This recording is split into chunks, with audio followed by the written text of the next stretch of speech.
নবীর দরজা বন্ধ হয়ে গেছে, সুতরাং এখন আর নবী আসবেন না।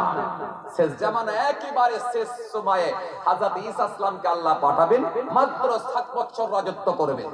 জি জি ভাইরা আমার, দোস্তরা আমার, বাবাজিরা আমার, তো সুতরাং জি যে কথা আপনাদেরকে বুঝাতে চাইছিলাম, এই জন্য বাবাজি আমার, ভাইরা, আলেমের দায়িত্ব দেওয়া হয়েছে। কিতাবী আলেমের অনেক দায়িত্ব আছে। সর্বসময় সর্বসময় সর্বসময় ন্যায় কথাগুলো, অন্যায়ের বিরুদ্ধে প্রতিবাদ, সর্বসময় আল্লাহর কথা, নবীর কথা, কোরআনের কথা, হাদিসের কথা বলে মানুষকে সঠিক পথের রাস্তা দেখিয়ে দিতে হবে। আজকে অনেক ইমাম সাহেবের জবান বন্ধ। ইমাম সাহেব যদি সুদের বিরুদ্ধে বলে, আর ইমাম সাহেবের চাকরি কেটে দেবে, থাকবেই না।